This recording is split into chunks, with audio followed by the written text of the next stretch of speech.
Stop looking at what you already have. Start looking at what you've never seen before. They call that expansion. And it makes total sense. It's very scientific, it's very realistic. Why is it realistic? Because it's how the universe works. People don't know shit. We're all toddlers on the cosmic scale of evolution. We're all just messing around, not knowing what we're doing, experimenting. But experiment, because that's how you learn. Experiment full-heartedly. Do not be afraid of new realities. Do not be afraid of change. If you feel you're afraid of change, ask yourself what's worse, changing or not changing. What's more painful? What's less inspiring? Change or no change? I say change is the most inspiring thing. Keep changing. In fact, make the attitude of change your new consistency. People say, I don't want to change too much because it feels unstable. Well, if you change all the time, then that is stable, is it not? People can rely on you to change all the time. People can rely on you to be unreliable.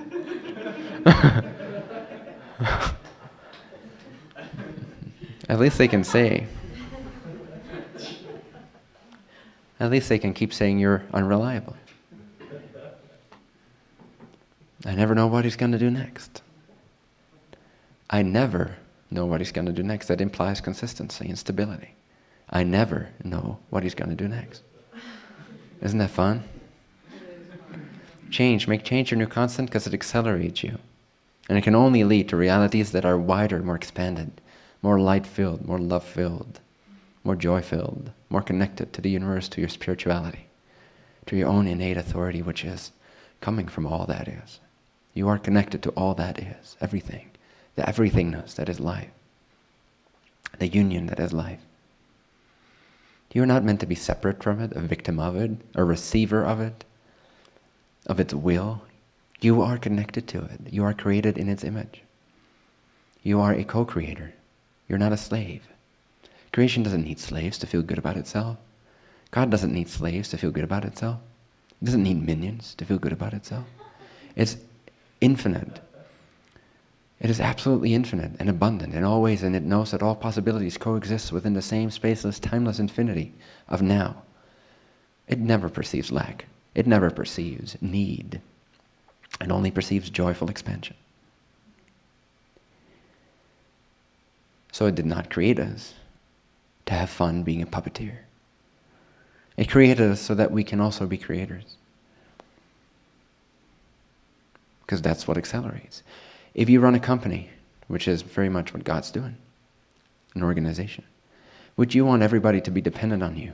Imagine running a company of infinite beings. Would you want them all to report back to you for every little detail? Would you want them to be dependent on you? That would not be an organization. That would not be expansion. That would not gel well. That would not be productive. And God is very productive. Existence is very productive. It's highly streamlined in its design. There is no redundancy anywhere.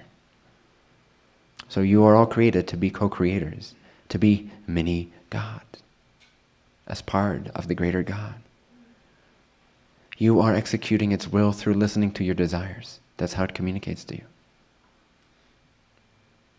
What your heart is inspired to do is coming from the Creator. Because that's the most effective, streamlined, expanded way for you to be an expression, a co-creator of this organization that keeps expanding itself, which we call life, existence, or the universe. Although there's many universes that we do not know about from this universe. So let's say existence. The existence that comprehends all universes, all dimensions, all realities, beyond our comprehension. It wants you to be independent, not separate, not out of integrity, but independent. It wants you to take ownership of your power because it has given you a spark of its own energy. That's how you are able to be alive. You would not exist if life or God or the Creator did not give you the spark of being alive. You are living on borrowed energy from yourself, from existence. Why? Not to be a slave, not to be a mindless victim, but to take ownership of your reality. and to create in ways. The only way you report back is by actually listening to your desires. That's the perfect channel back to the CEO of existence. The CEO of existence memos you all the time. But it does so effortlessly. Not by staying in constant verbal communication. Not by constantly telling you what to do. No, it inspires you. It's like a sun, it just radiates its energy, it radiates its intention, and you feel that through inspiration, through joy, through desire. But it's up to you to shape that, however you see fit. It's up to you to voice that, to become that, to let that loose, to set that free, and you'll feel more connected to the CEO than you've ever had before.